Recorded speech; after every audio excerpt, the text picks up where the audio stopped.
the Peterson report was that Dr. Holliday was ordered to undergo counseling but then refused, correct? That's my understanding. Okay. Do you know if Marla Brunei ever separated from the district and then was rehired? I'm unaware of that. As a result of Mr. Furman's concern to me, or at any time ever in her employment with the district? I'm sorry. Sorry, we'll start with any time ever and then get to the more specific. I'm either one, but I just wanted to make sure I was clear. Okay. I'm unfamiliar with any. Based on your knowledge of the Miriam Horowitz report, do you have any knowledge of whether or not she investigated the fraternization accusations? I don't know. Okay, were there any conclusions based on the fraternization accusations in that report? I don't recall seeing any. Okay. So based on your recollection that you don't recall seeing any, are you able to say whether or not there were any? Judgment asked and answered. Yes, in the absence of... I do not recall seeing any. Okay. And you were present during the discussions with the board about this subject, correct? Yes. Okay, what were the nature of the discussions with the board about this subject?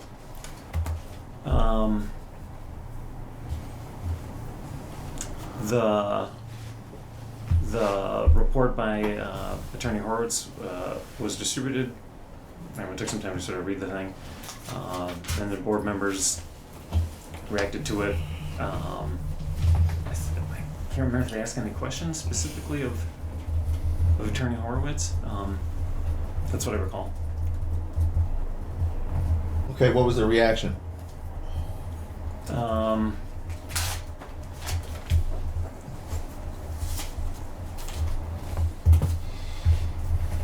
think the board was frustrated by the findings. Okay, I'm sorry, what does frustrated with the findings mean to you?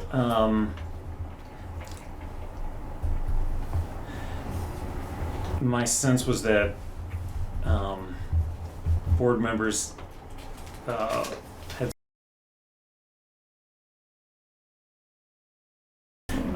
method to, so you can register in advance to speak on a topic remotely, or you can show up. There's some benefits of being an advocate, which is nobody wants to hear what you have to say. We're back on after changing memory cards. Great.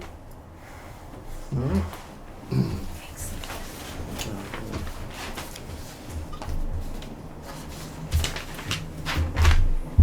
I got nothing, but thanks again. It felt like I had a joke coming, but it didn't. Oh. It didn't. All right, are we all ready to go back on? Great. Yes. Thank you. Okay, and I'm sorry, if you would please read out the last question. What were the comments that made you believe that they were aware of toxicity? And was there an answer to that? Yes. Okay.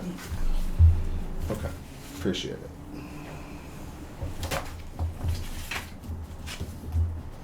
Now, Dr. Kuether sent you a stack of emails, correct? She forwarded me a number of emails. Yes. Okay. And you would recognize them if we gave them to you? You have to check with the form, causes speculation. How can you say what you can recognize if you haven't given them to them? Well, you've seen them all before, right? And you've read them all. Yeah, I believe that I have. Okay. Great. Okay.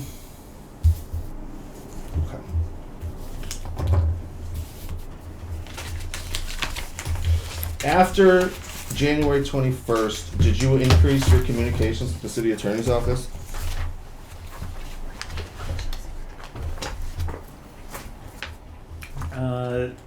No, I don't believe so. Okay, did you? So you were consulting with them at the same rate that you had with prior? Yeah, so essentially on a case-by-case basis, whatever question or matter happened to be in front of us. But as I alluded to before, when Attorney Yun had asked, I had discussed to her about the Kuether matter, and also Kate Headley at some point, and also Nick Syndrome.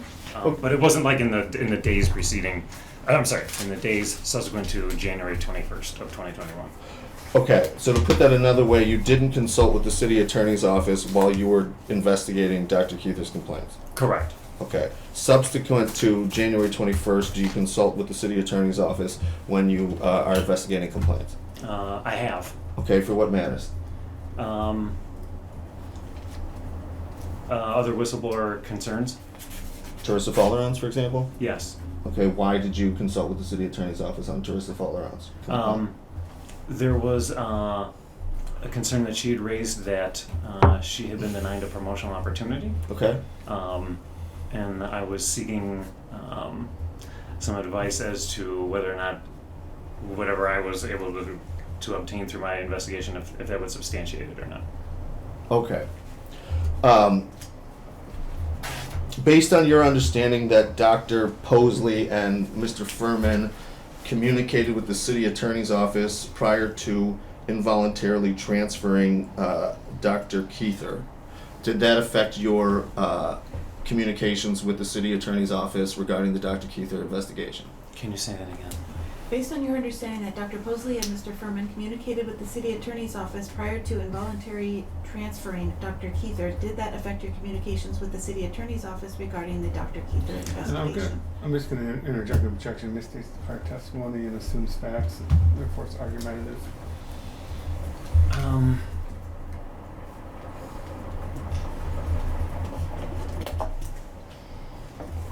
I don't recall. I don't recall. Okay. Well, is there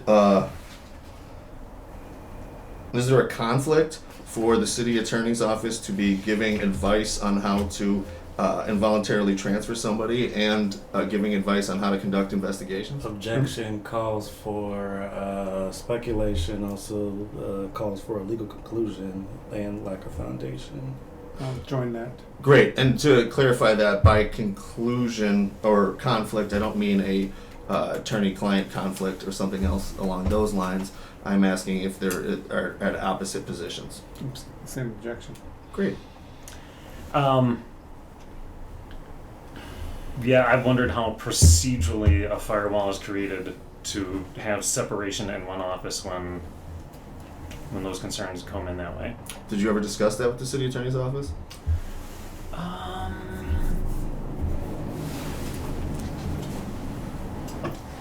don't recall.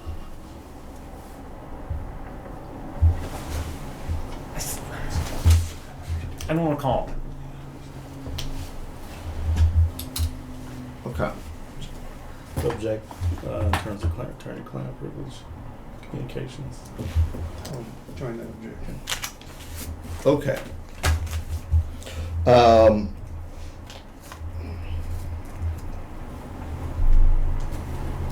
Well, do you ever check with the city attorney's office prior to consulting them on an investigation whether or not they have advised management on a course of action related to that investigation? Objection calls for attorney-client privilege communications. Yeah, I'll join that objection. You're asking him to talk about communication that he's had with the city attorney's office, who is the attorneys for MPS. So you're asking him to divulge attorney-client information. So we will object to that. Can you repeat the question? Well, do you ever check with the city attorney's office prior to consulting them on investigation whether or not they have advised management on a course of action related to that investigation? I have not done that. Okay. Why not?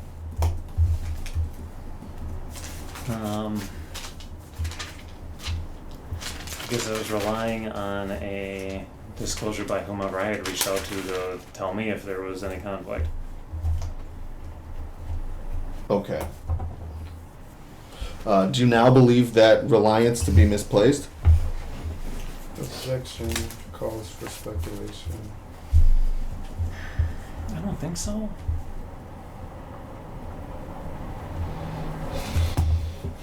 Do you tell MPS whistleblowers that you may consult with the city attorney's office with regard to their investigation?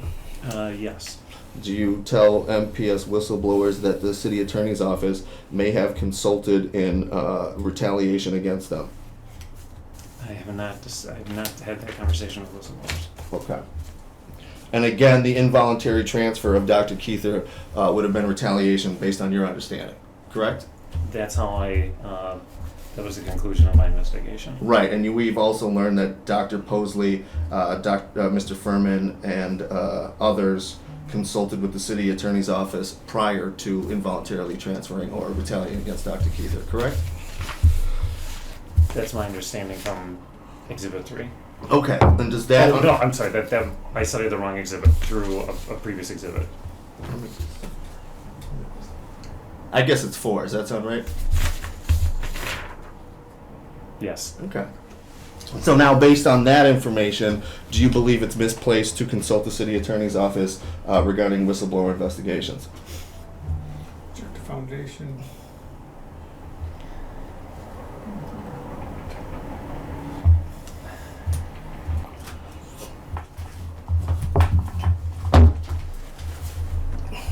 This question's been asked and answered in varying different ways.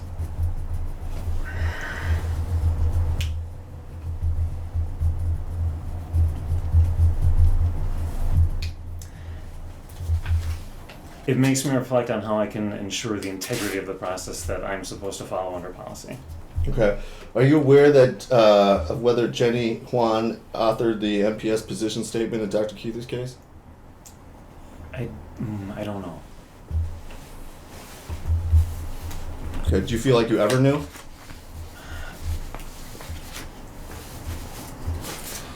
Objection, argument. He just said he didn't know. That's an answer. So just for everybody's clarification, there's several kinds of I don't know. There's one is I don't know today. There's another one that I used to know but I don't know today. And there's another one where I knew at some point but I don't know today. So we're trying to figure out what exactly he was. Okay? I don't know how you prep people, but that's something we often go over. So based on that understanding, are you able to answer that question, sir? Yeah, I don't recall if I ever knew. I know that I spoke to that attorney about the Kuether matter, but I just don't know if she authored, what was it, the statement? Is the statement? Position statement. I just don't recall. Great. Did Dr. Kuether send you the position statement, if you recall? Yes, she did. She did send that to me. Okay, and you would have read it at that time, correct? Yes, that is correct. But even now I don't recall whose name appeared on there as the author. I'm sorry. Okay, but so it's fair to say that when she sent you the position statement, you were aware at that time, correct? Yes, I would have known who the author was at that time. Yes. Okay, but now you don't. I don't recall it. Okay. It's great to be clear. I appreciate that. So, yeah, and this is Jenny Yuan was at Central Services on January 21st, correct? I believe she was. Okay. Great. Now, without a conflict, stating a conflict of interest, are you able to state whether or not you believe there was a conflict there between the directions given by the city attorney's office and their participation in the investigation? Objective form calls lack of foundation, calls for a legal conclusion. Can you read that back, please? I'll ask another question. I'm sorry. Not at all. Based on your understanding, do you believe that the city attorney's office participated in the decision to involuntarily transfer Dr. Kuether? Objective foundation, also vague, calls for speculation. I mean, based on the statements of Mr. Furman, that they had some involvement. Okay. So, it's also fair to say that the city attorney's office, the position statement of the city attorney's office, was them advocating on behalf of the city, correct? Object argumentative. I guess advocating on behalf of the board, who is their legal client. Appreciate that. Okay.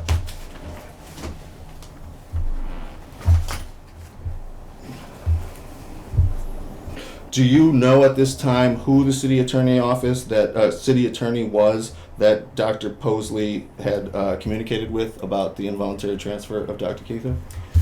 I'm going to object. argumentative, assumes facts. I believe when we discussed this exhibit, my speculation was that it was Robin Pedersen. Okay. And to be clear, that's the same Robin Pedersen who authored the Peterson report. Yes. Okay.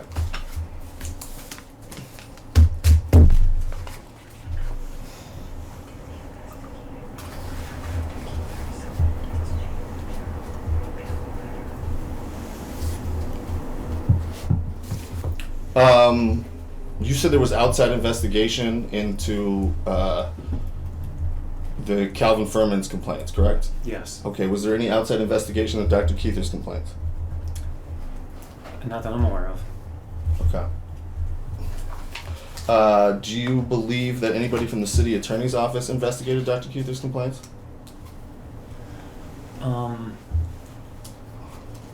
My presumption is that they would have investigated in response to the ERD complaint. Okay, but not James Carroll didn't investigate it prior to that. I don't have any knowledge of that. Okay.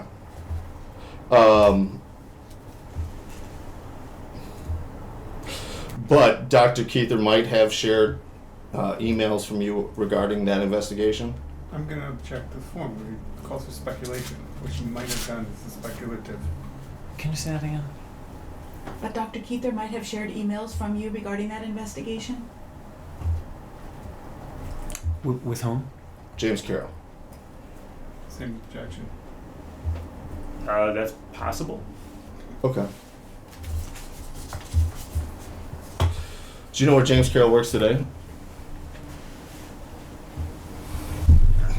I don't know. I know he was definitely employed at the city attorney's office at one point. With the what? With the city? I know he was definitely employed at the city attorney's office at one point, but I couldn't tell you where he is today. Could he be employed at Beulah Vetter, for example? I Objection don't. call for speculation, said you don't know. I don't know. Okay.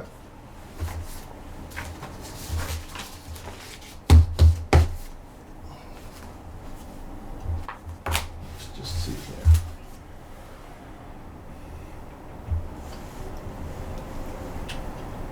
Wow. 75% Wow.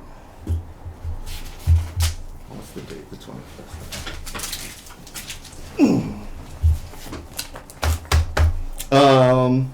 Okay. Let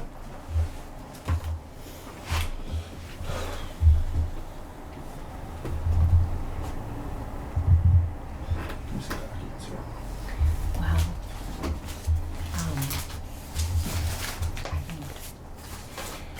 I think this is the stamp. Okay. Let's do that.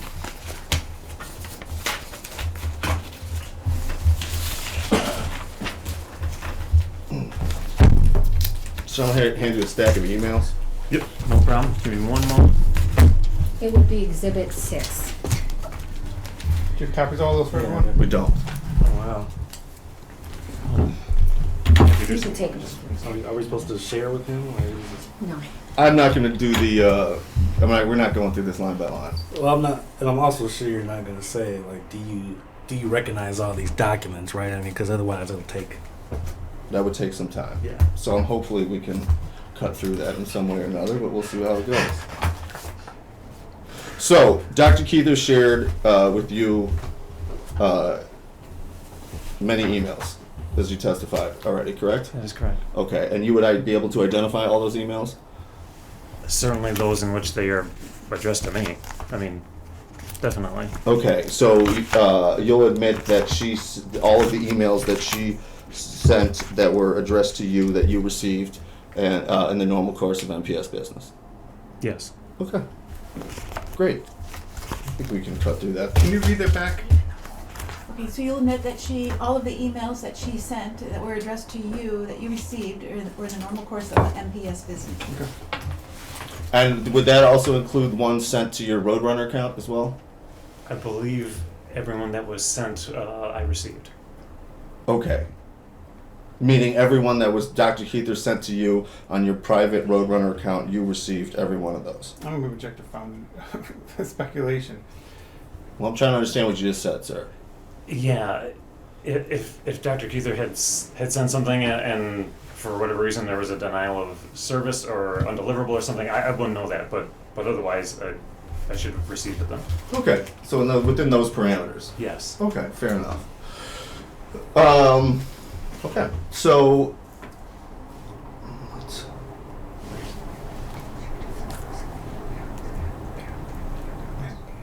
okay.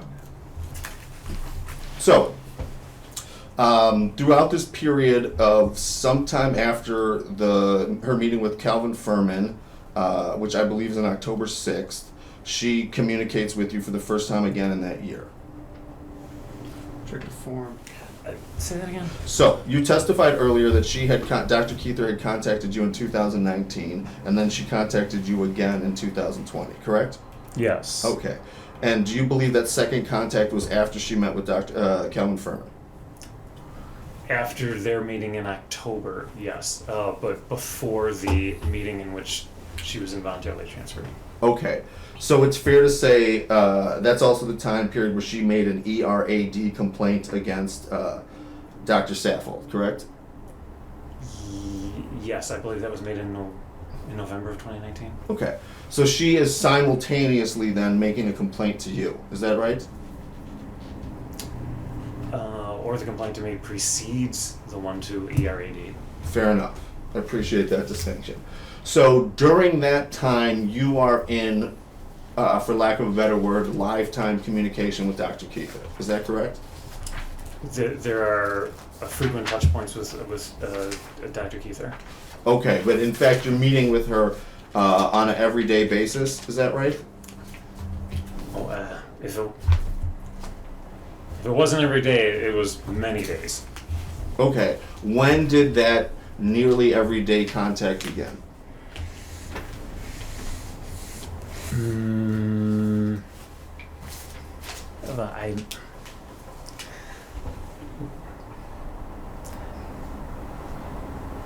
I don't believe we had contacts like over distinct holidays or breaks in the district calendar, but otherwise, beginning, I think the 29th, December the 29th of 2020. That's when she started to live communicate with you. Yes. Okay. And were you texting at this point? I don't recall. Definitely emails, definitely phone calls. I don't recall texting. Okay. Was she calling you on your work phone or some other phone? I don't have a work phone. I only have my personal cell phone. Okay, but you have a phone number at work, right? Oh, yes. Okay. I'm going to point you to the last page of your report to the board.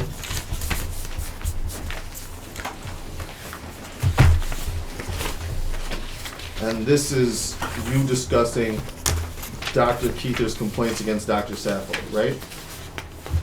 Yes. Hang on a second, let me get there. Of course.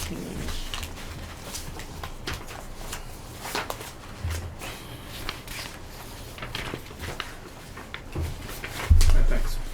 Great. And there's several bullet points there? Yes. Okay. And it says, after obtaining and reviewing additional evidence, we can substantiate. Yes. Okay. And it says we, but that means you can substantiate, I correct? can substantiate. Yeah, Yes. okay.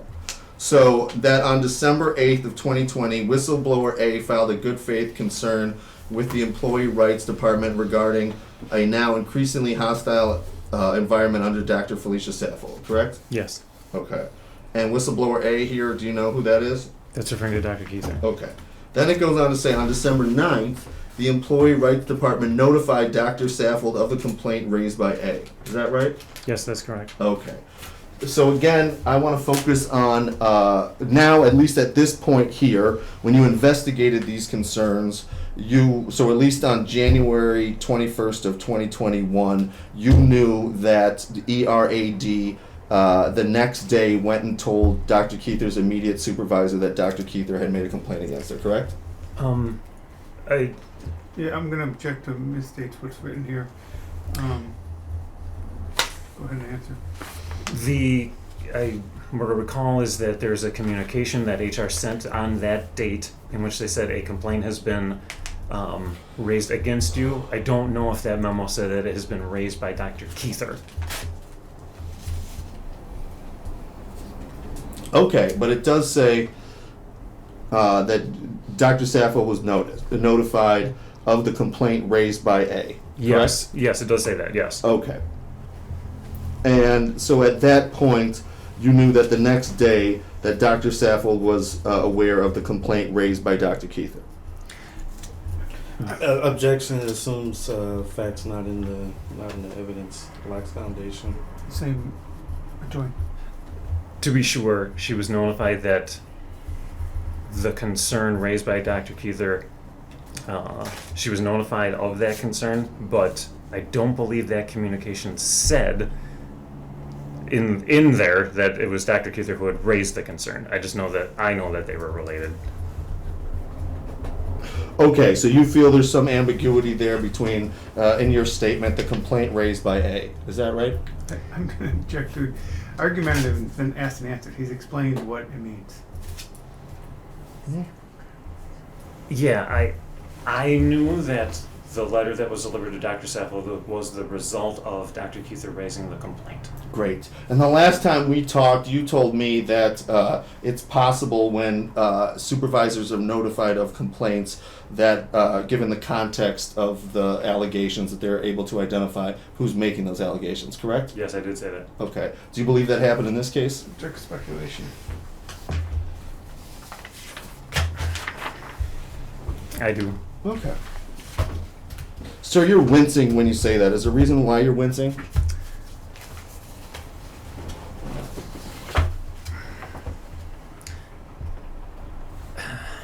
Because I don't actually have a hard evidence to that point, but it's my inference from the facts and circumstances as a whole.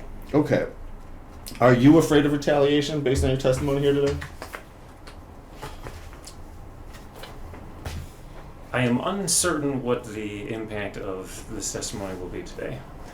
Okay. Do you have a reason to believe it's going to be positive or negative? I'm going to object to the form. Argumentative. I guess it depends on the audience. Okay. What do you think Dr. Posley is going to react to your testimony here today? Objection calls for speculation. Negatively? Okay. Why do you feel that way?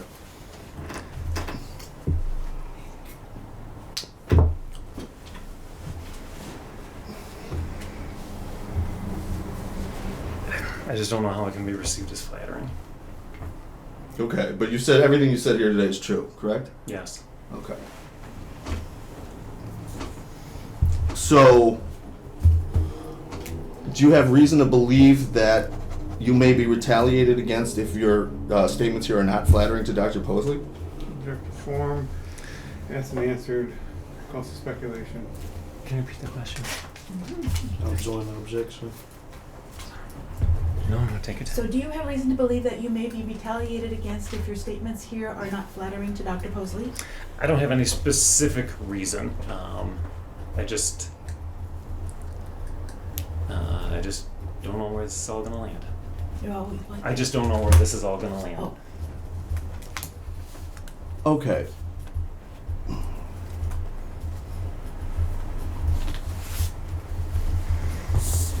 Well, are you concerned for your continued employment with MPS if Dr. Posley learns of what you've testified here today? No. Why not?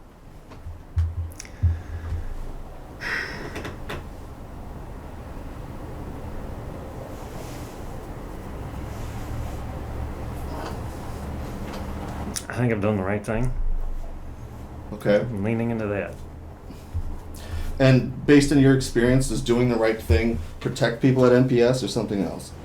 Object to form. Not always. Okay, and so for example, did Dr. Kuether do the right thing? I believe so.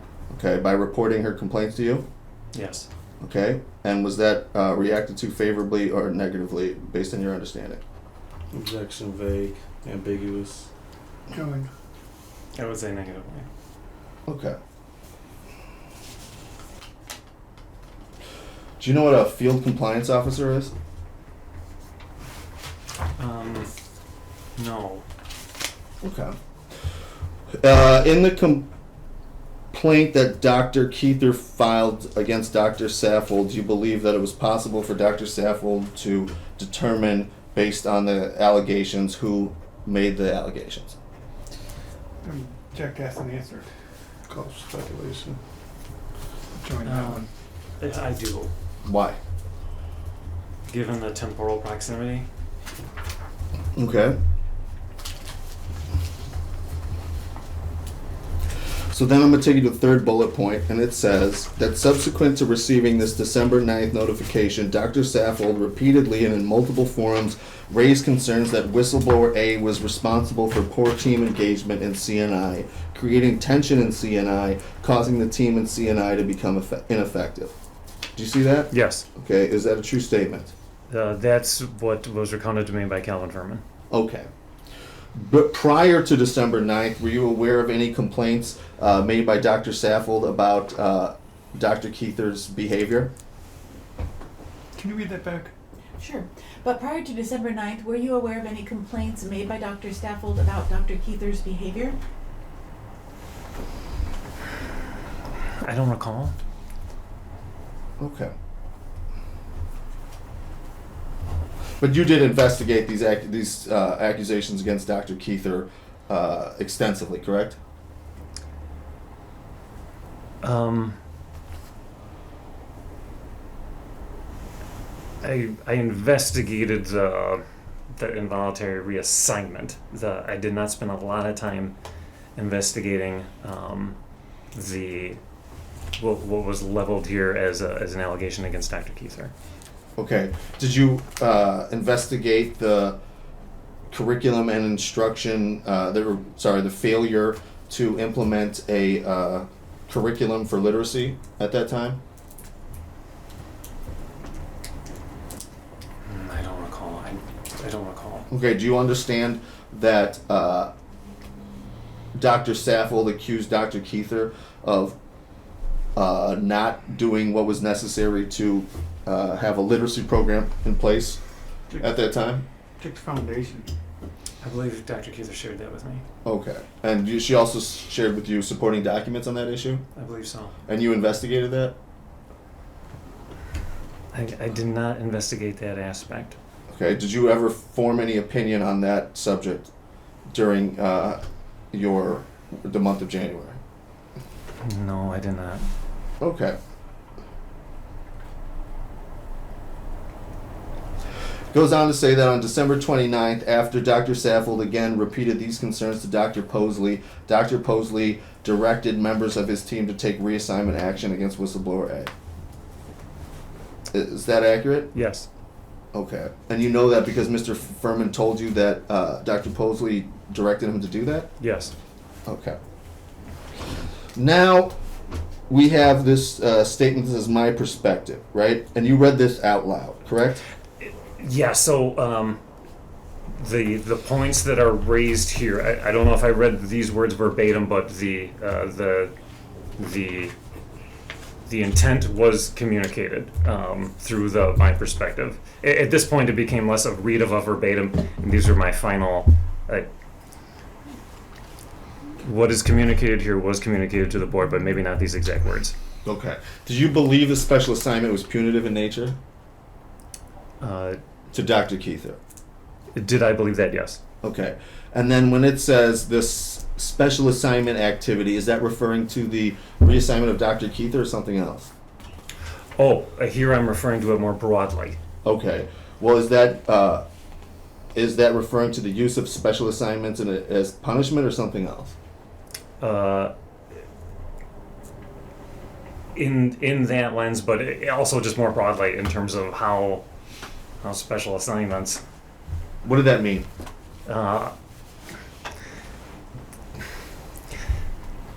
The method by which special assignments are handed out in the district, I don't know. I don't know that I have good clarity on how those are done, and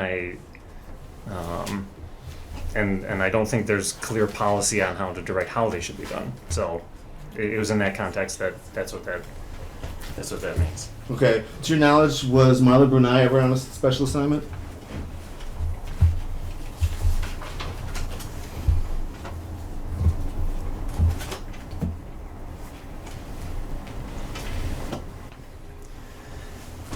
My understanding is that when there was an investigation being done by Ms. Horowitz, that she was, I don't know if special assignment is the right word, but she was not in her regular capacity. Okay. Which then in that case was a demotion, right?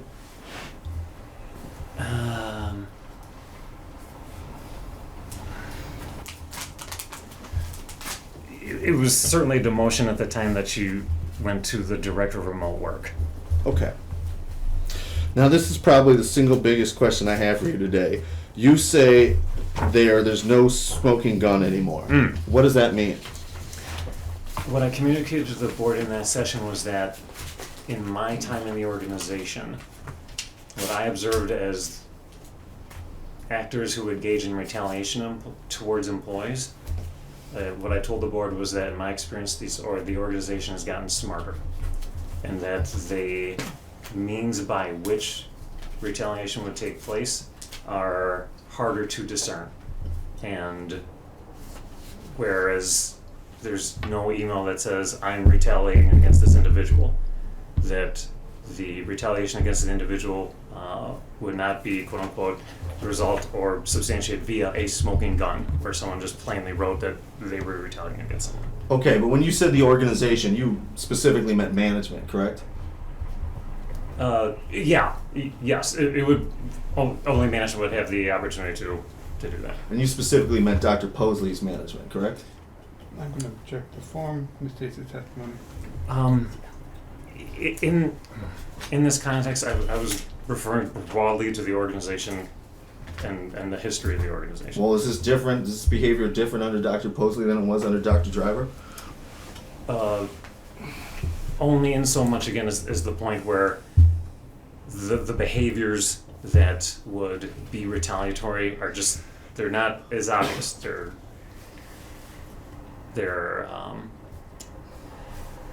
done to mask that it is retaliation.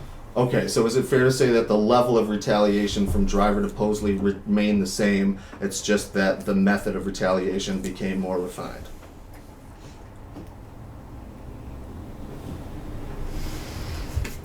I don't know. I can't say. I don't know about the first part, but it became more. I would argue that it has become more refined. And more refined since Miss Driver or Dr. Driver to Dr. Posley, or something else? Since then, but not. I wouldn't even. I don't know that I can necessarily say it was the result of. I understand, but this refinement has happened under Dr. Posley's leadership, correct? Yes.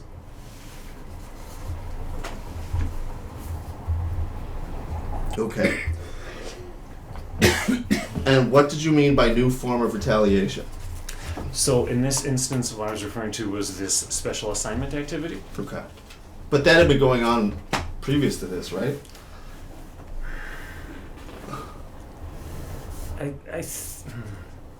My recollection here is that I The was. what? I'm sorry? My recollection Oh, thank you. that evening was the. I think.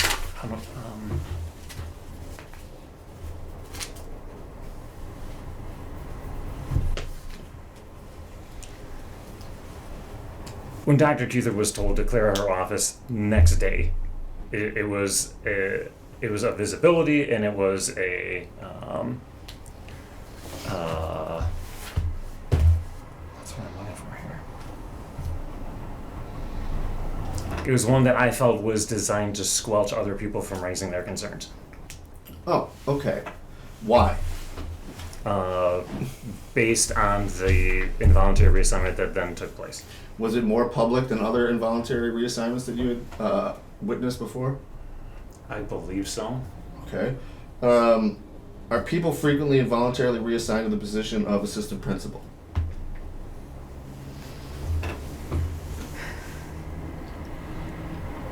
I'm going to check the form, questions there.